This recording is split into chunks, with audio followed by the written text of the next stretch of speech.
ಮನುಷ್ಯನ ಇದು ಕಣ್ಣಿಗೆ ಕಾಣದಿರುವ ಕರ್ಮವನ್ನು ಒಪ್ಪುವಂತವೂ ಅಲ್ಲ, ಕಷ್ಟಗಳು ಬಂದಾಗ ಅದನ್ನು ನಂಬದೇ ಇರುವಂತೆಯೂ ಅಲ್ಲ. ಹೇಗಿದೆ ನೋಡಿ ಈ ಕರ್ಮಗಳು. ಅಂದರೆ ದೇವಋಣ, ಋಷಿಋಣ, ಪಿತೃಋಣ ಎನ್ನುವಂಥ ಉತ್ತರವನ್ನು ತಿಳಿದ್ರೆ ಮತ್ತೇನು ನಾನು ತಿಳಿಬೇಕಾಗಲಿಲ್ಲ ಅಂತ ಉತ್ತರವನ್ನು ಕೊಡಿ ಅಂತ ಒಬ್ರು ಕೇಳ್ತಾರೆ. ಇದನ್ನು ಹಿಂದಿನ ಒಂದು ವಿಷಯದಲ್ಲಿ ನಚಿಕೇತ ಯಮನ ಹತ್ರ ಕೇಳ್ತಾನಂತೆ. ಅವನು ಯಮನನ್ನ ಮೃತ್ಯು ಸದೃಶವಾದ ವಿಚಾರಗಳು, ಮೃತ್ಯು ಯಾಕೆ ಬರ್ತದೆ ಅನ್ನುವಂಥ ವಿಚಾರದಲ್ಲಿ ಪ್ರಶ್ನೆ ಮಾಡ್ತಾ ಮಾಡ್ತಾ ಮಾಡ್ತಾ ಹೋಗುವಾಗ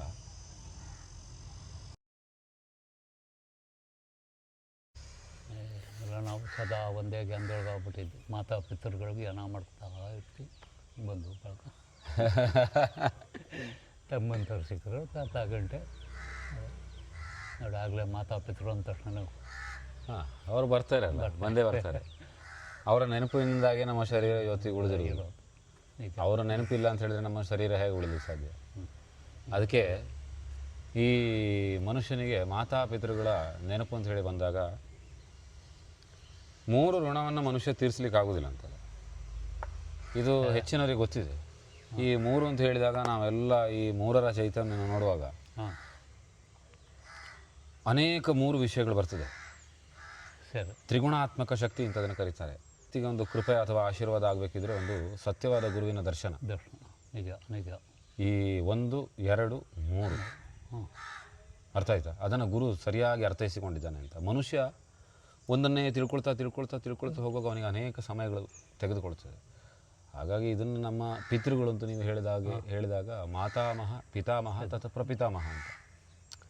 ಈಗ ತಂದೆ, ನೀವು ತಂದೆ, ಅವರ ತಂದೆ, 3 ತಲೆಮಾರಿನ ನಂತರ ಅವರಿಗೆ ಮೋಕ್ಷ ಎನ್ನುವಂಥದ್ದನ್ನು ಈ ಒಂದು ಶಾಸ್ತ್ರೀಯವಾದ ಹಿನ್ನೆಲೆಯಲ್ಲಿ ಹೇಳ್ತಾರೆ. ಒಂದು 3 ತಲೆಮಾರಿಗೆ ಅವರಿಗೊಂದು ಮೋಕ್ಷ ಎನ್ನುವಂಥದ್ದು ನಾರಾಯಣ ಲೋಕ, ವೈಕುಂಠವೋ ಏನೋ ಒಂದು ಪ್ರಾಪ್ತಿ ಆಗ್ತದೆ ಅಂತ ಒಂದು ಪರಂಪರೆಯಲ್ಲಿ, ವೈದಿಕ ಪರಂಪರೆಯಲ್ಲಿ ಹೇಳ್ತಾರೆ.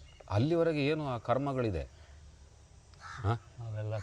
ಈ ಕರ್ಮಗಳನ್ನೆಲ್ಲ ತೀರಿಸಲಿಕ್ಕೆ ಮನುಷ್ಯನ ಇದು ಕಣ್ಣಿಗೆ ಕಾಣದಿರುವ ಕರ್ಮವನ್ನು ಒಪ್ಪುವಂತವೂ ಅಲ್ಲ, ಕಷ್ಟಗಳು ಬಂದಾಗ ಅದನ್ನು ನಂಬದೇ ಇರುವಂತೆಯೂ ಅಲ್ಲ. ಹೇಗಿದೆ ನೋಡಿ ಈ ಕರ್ಮಗಳು. ಅಂದರೆ ದೇವಋಣ, ಋಷಿಋಣ, ಪಿತೃಋಣ ಎನ್ನುವಂಥದ್ದು ನಿನ್ನ ಸೂಕ್ಷ್ಮವಾಗಿ ನಮಗೆ ವಿಂಗಡಿಸಿ ಕೊಡ್ತಾರೆ. ಶಾಸ್ತ್ರೀಯವಾಗಿ ನಾವು ಅದನ್ನು ನೋಡಬೇಕು ಅಂತ ಹೇಳಿ. ಆದರೆ ಸ್ವಲ್ಪ ಒಂದಷ್ಟು ಜ್ಞಾನಗಳನ್ನು ಹೇಳುವಂಥ ವ್ಯಕ್ತಿಗಳ ಹತ್ರ ಕೇಳಿದಾಗ ಈ ಶಾಸ್ತ್ರೀಯ ನಮಗೆ ಕೇಳ್ತಾರಲ್ಲ, ಒಂದು ಪರಂಪರೆ ಏನು, ನೀವು ಒಂದು ಡಿಗ್ರಿ ಓದಿದ್ದಕ್ಕೆ ಏನೊಂದು ಕ್ವಾಲಿಫಿಕೇಷನ್ ಮಾಡಿರ್ತೀವಿ, ಏನೊಂದು ಕೆಲಸಕ್ಕೆ ಹೋಗುವಾಗ ಏನಿದೆ ನಿಮ್ಮ ಹತ್ರ ಓದಿದ್ದಕ್ಕೆ ಪ್ರೂಫ್ ಏನಿದೆ ಅಂತ ಕೇಳ್ತಾರೆ. ನಮ್ಮ ಹತ್ರ ಓದಿದ್ದಕ್ಕೆ ಪ್ರೂಫು ಈ ಥರ ಸರ್ಟಿಫಿಕೇಟ್ಸ್ ಇದೆ, ಈ ಸರ್ಟಿಫಿಕೇಟ್ ಮತ್ತು ಮಾರ್ಕ್ಸ್ ಕಾರ್ಡನ್ನು ಇಟ್ಟು ನೀವು ನನಗೆ ಕೆಲಸ ಕೊಡಿ, ಬರವಣಿಗೆ ಪತ್ರ. ಹಾಗಾಗಿ ನಮಗೆ ಏನು ಪ್ರೂಫ್ ಇದೆ ಈ ಋಣಗಳನ್ನು ಹೇಳಲಿಕ್ಕೆ ಅಥವಾ ಋಣಗಳು ಇದೆ ಎನ್ನುವುದಕ್ಕೆ ನಂಬಲಿಕ್ಕೆ ಏನು ಪ್ರೂಫ್ ಇದೆ ಅಂತ ಇವತ್ತಿನ ಕಾಲದ ಮನುಷ್ಯರು ಕೇಳ್ತಾರೆ. ಏನು ಮುಕ್ಕಾಲು ಭಾಗ ಅದನ್ನು ಕೇಳ್ತಾರೆ. ನೀವು ಇಷ್ಟು ವರ್ಷ ಆದವರು ನೀವೇ ಹೇಳ್ತಾ ಇದ್ದೀರಿ ಮುಕ್ಕಾಲು ಭಾಗ ಅದನ್ನು ಕೇಳ್ತಾರೆ ಅಂತ.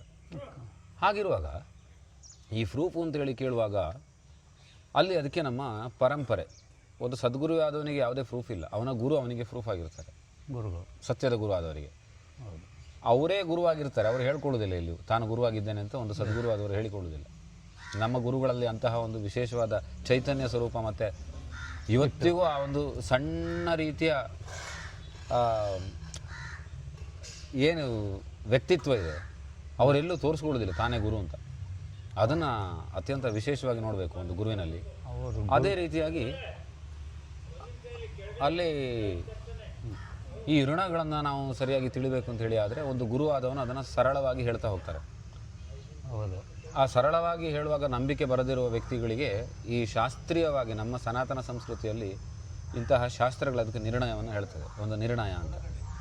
ಆ ನಿರ್ಣಯವನ್ನು ಮಾಡೋದು ಯಾವುದು? ಕರ್ಮದ ನಿರ್ಣಯವನ್ನು, ಋಣದ ನಿರ್ಣಯವನ್ನು ಮಾಡೋದು ಯಾವುದು? ಋಣಗಳು ಅಂತ ಹೇಳ್ತಾರಲ್ಲ, 3 ಋಣಗಳು. ದೇವಋಣ, ಋಷಿಋಣ, ಪಿತೃಋಣವನ್ನು ತೀರಿಸಲಿಕ್ಕೆ ಆಗದೇ ಇರುವಂಥ ವಿಚಾರ ಅಂತ. ಒಂದು ನಿಜವಾದ ಸದ್ಗುರುವಿನ ಸೇವೆಯಿಂದ ಅವನಿಗೆ ಅದು ಸೇವೆ ಮಾಡ್ತಾ ಮಾಡ್ತಾ ಮಾಡ್ತಾ ಮಾಡ್ತಾ ಒಂದು ದಿವಸ ಈ ಋಣಗಳ ಬಗೆಗಿನ ಅರಿವು ಎನ್ನುವಂಥದ್ದು ಅವನಿಗೆ ಬರಬೇಕು. ಇದಕ್ಕೋಸ್ಕರ ಗುರುವಿನ ಸೇವೆ ಮಾಡೋದು ಅಂತ ಹೇಳ್ತಾರೆ. ಯಾಕಂದರೆ ಋಣ ತೀರಿದ ನಂತರ ಅಲ್ಲಿ ದೇಹ ಒಂದು ಕ್ಷಣವೂ ಇರುವುದಿಲ್ಲ ಅಂತ ಹೇಳ್ತಾರೆ. ಎಲ್ಲಿವರೆಗೆ ಋಣ ಇದೆ, ಅನ್ನದ ಋಣ, ನೀರಿನ ಋಣ ಅಂತ ವಿಶೇಷವಾಗಿ ಹೇಳ್ತಾರೆ, ಮಣ್ಣಿನ ಋಣ ಅಂತ.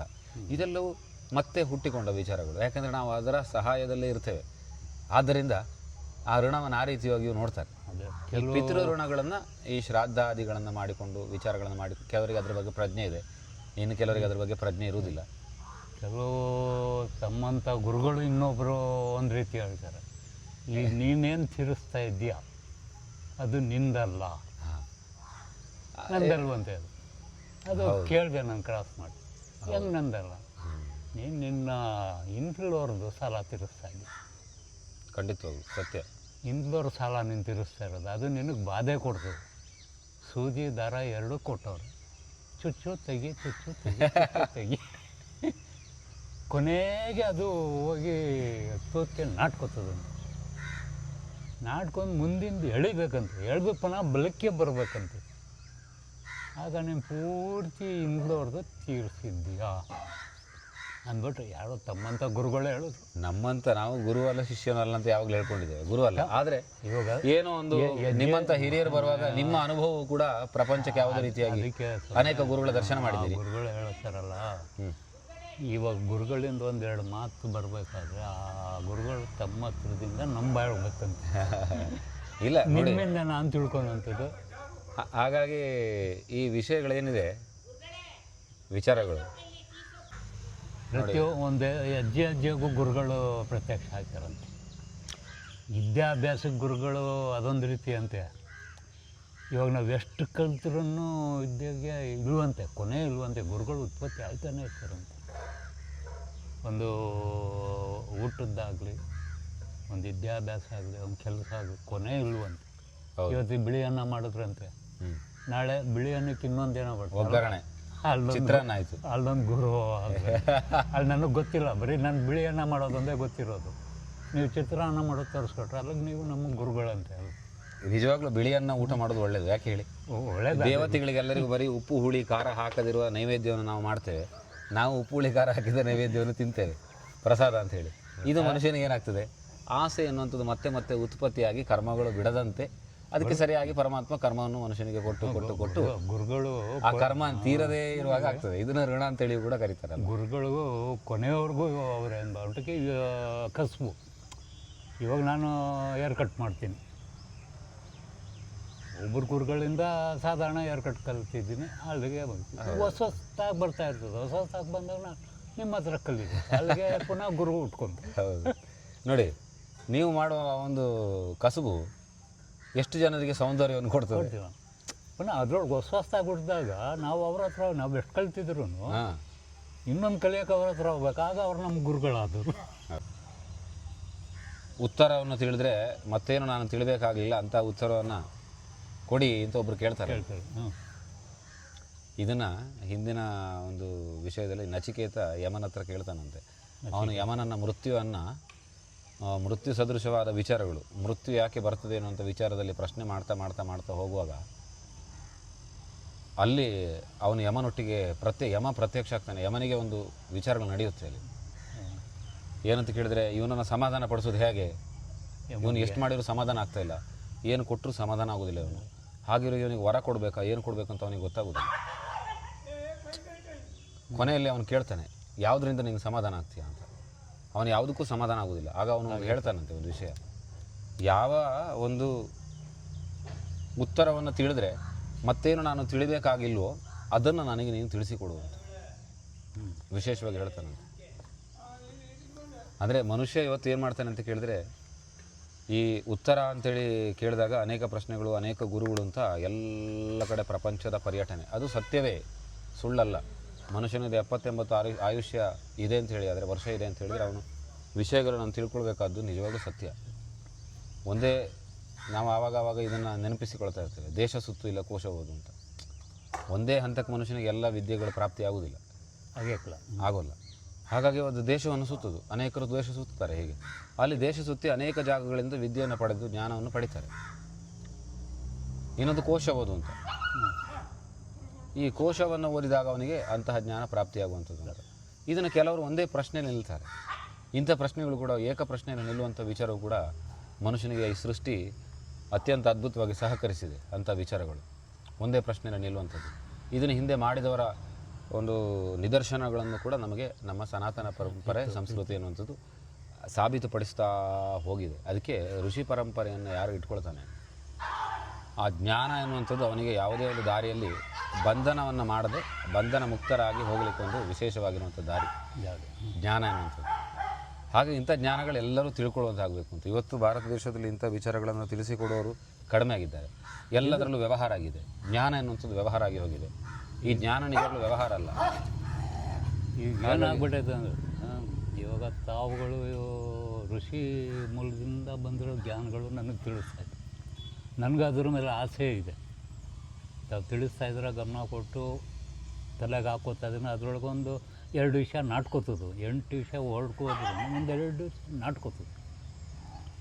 ಈಗ ಬೇರೆ ಜ್ಞಾನ ಮಾಡೋರದ್ದೇನು ಅಂದರೆ ಯಾರಿಗೆ ತಲೆ ಮೇಲೆ ಕೈ ಮಾಡೋದು, ಯಾವಾಗ ಮನೆ ತೊಗೊಳೋದು, ಅವನು ಕಾರ್ ತೊಗೊಂಡಾನೆ, ಯಾರ ಮೇಲೆ ಹಾಕೋದು ನಾನು ಕಾರ್ ತೊಗೊಂಡೋದು, ಈ ಜ್ಞಾನ ಹೆಚ್ಚು ಈಗ.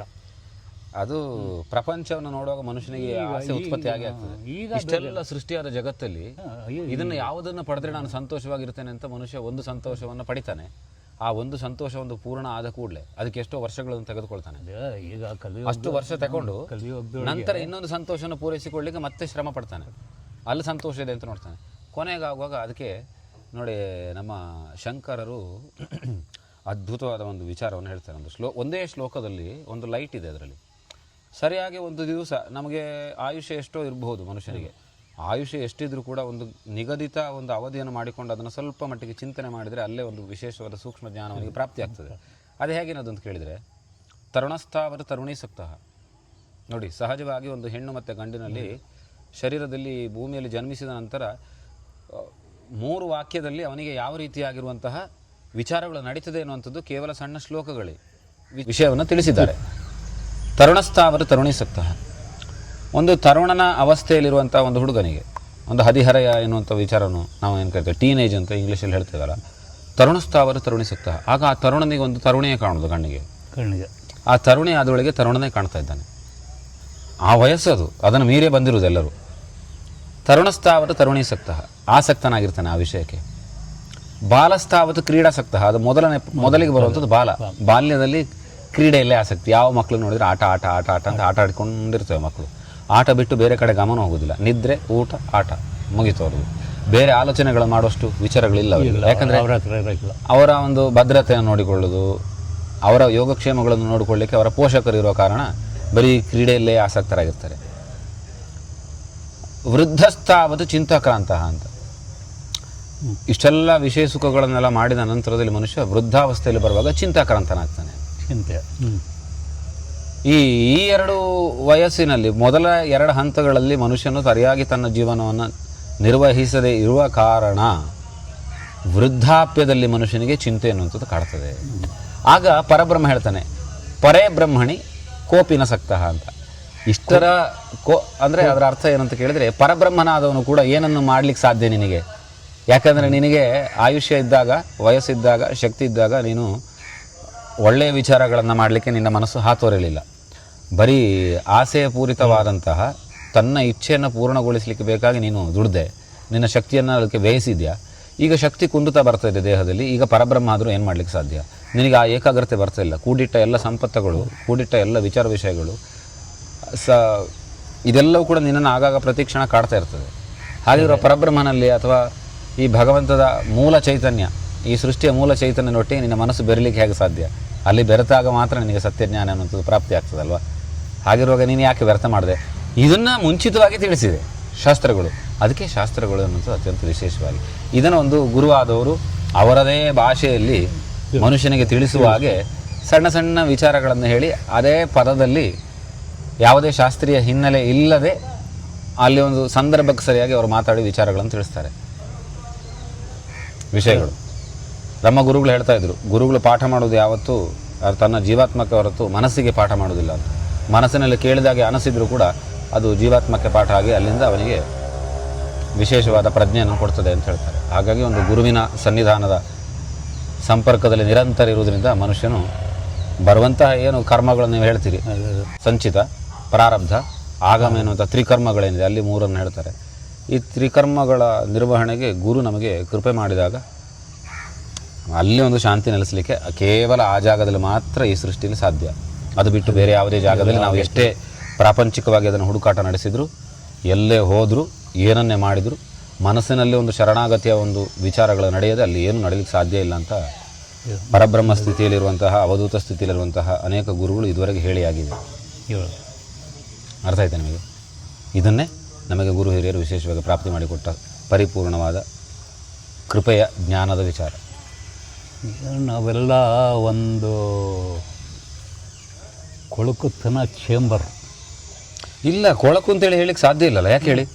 ಹೇಳು ಹೇಳು. ಮನುಷ್ಯನ ಆಲೋಚನೆ ಏನಾಗ್ತದೆ ಅಂತ ಕೇಳಿದ್ರೆ, ತಾನು ಪಟ್ಟ ಕಷ್ಟಗಳಲ್ಲಿ ಮನುಷ್ಯನಿಗೆ ಎಲ್ಲೋ ಕೊಳಕು ಅಂತ ಕಾಣ್ತಾ ಇರ್ತದೆ. ಆದರೆ ಇದೆಲ್ಲವೂ ಇರುವುದು ಎಲ್ಲಿ ಕೇಳಿದರೆ ಭಗವಂತನ ಸೃಷ್ಟಿಯಲ್ಲಿರುವುದು. ಅವನು ಇರದೇ ಇರುವಂತಹ ಯಾವುದೇ ಸ್ಥಳಗಳಿಲ್ಲ ಅಂತ ಹೇಳ್ತಾನೆ ಮುಂಚೆಗೆ. ಅದಕ್ಕೆ ಕೊಳಚೆಯಲ್ಲೂ ಇದ್ದೇನೆ, ಶುದ್ಧತೆಯಲ್ಲೂ ಇದ್ದೇನೆ, ಎರಡು ಪ್ರತಿಯೊಂದರಲ್ಲೂ ಕೂಡ ನಾನು ಇದ್ದೇನೆ ಅಂತ ಹೇಳ್ತಾನೆ. ಅದಾದ ನಂತರ ತನ್ನ ಶುದ್ಧತೆ ಬರುವುದು ಯಾವಾಗ? ಎರಡರಲ್ಲಿ ಸಂಘರ್ಷ ನಡೆದು ಮೂರನೆಯ ವಿಚಾರವನ್ನು ತಿಳಿದಾಗ ಮಾತ್ರ. ಅದಕ್ಕೆ ಅವ್ರು ಏನು ಮಾಡೋರೆ, ಅದಕ್ಕೂ ನಮ್ಗೊಂದು ಚೇಂಬರ್ ಉಳಿಸೋರು. ಒಂದು ಚೇಂಬರ್ ಒಳಗೆ ಸೇರಿ ಒಂದು ಹೆಣ್ಣು ಗಂಡು ಅವ್ರಿಗೆ ಒಂದು 3 ನಿಮಿಷ ಅವ್ರಿಗೆ ಜ್ಞಾನ ಅದರ ಮೇಲೆ ಇದೆ. ಒಂದು ಹುಳು ಉತ್ಪತ್ತಿ ಆಗಿ ಹುಳುವಿಂದ 3 ತಿಂಗಳವರೆಗೂ ಹುಳು ಗುದ್ದಾಡಿ 3 ದಾಟಾದ ನಂತರ ಬರವಣಿಗೆ ಶುರು ಆಯಿತು. ಎಲ್ಲಿಯವರು 9ರವರೆಗೂ ಬರವಣಿಗೆ, ನೀನು ಹಿಂಗೆ ಮಾಡ್ತೀಯ ಕೆಳಗೆ ಭೂಮಿಗೆ ಬಿದ್ದಿದ ತಕ್ಷಣ ಪುನಃ ಭೂಮಿಗೆ ಬಂದು ಸೇರೋದು ಕೊನೆ ಮಾಡ್ತಾರೆ.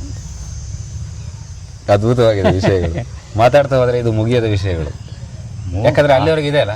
9ಕ್ಕೆ 3 ದಾಟಾದ್ಮೇಲೆ ನಮ್ಗೆ ಬರವಣಿಗೆ ಅಂತ. ಅಲ್ಲಿವರೆಗೂ ಹುಳು ಅಂತೆ ನಾವು. ಯಾವುದೇ ತಗೊಳ್ಳಿ, ಒಂದು ಹೂವು ತಗೊಳ್ಳಿ, ಒಂದು ಭತ್ತ ತಗೊಳ್ಳಿ, ಒಂದು ರಾಗಿ ತೆಗಿ, ಹುಳು ಸೃಷ್ಟಿಯ ಕ್ರಿಯೆ. ಅದಾದ ನಂತರನೇ ಕೆಲವರೆಲ್ಲ ಅವಳಿಗೆ ಅನ್ನದೊಳಗೆ ಹುಳು ಸಿಕ್ಬಿಟ್ರೆ ಬೀಸಾಡು ಹುಳು ಅಂತ. ತಾನು ಅದೇ ಆಗಿದೆ ಅಂತ ಯಾರಿಗೂ ಜ್ಞಾನ ಇಲ್ಲ. ನಾವು ಅದೇ ಒಂದು ಹೂವಿನ ಕೊಂಡ ಹೂವು ಉತ್ಪತ್ತಿ ಆಗ್ಬೇಕು ಫಸ್ಟು ಹುಳು, ಒಂದು ಭತ್ತ ಉತ್ಪತ್ತಿ ಆಗಬೇಕಾದ್ರೂ ಫಸ್ಟು ಹುಳು ಇರಲಿ, ಅದು ಇಳುವಂತೆ. ಮನುಷ್ಯನ ಶರೀರವನ್ನು ಸರಿಯಾಗಿ ಸೂಕ್ಷ್ಮವಾಗಿ ನೋಡಿದರೆ ಇವತ್ತೆಲ್ಲ ನೋಡ್ಲಿಕ್ಕೆ ಒಂದು ದರ್ಶಕಗಳಿದೆ ಅಲ್ವ. ಭಗವಂತ ಬಾಯಿ ಕೊಟ್ಟು ಆಗ ಅದು ನೋಡುವಾಗ ಅವನಿಗೆ ಆದರೂ ಪವಿತ್ರವಾದ ದೇಹ ಅಂತ ಹೇಳ್ತಾರೆ ಮನುಷ್ಯ. ತಾವು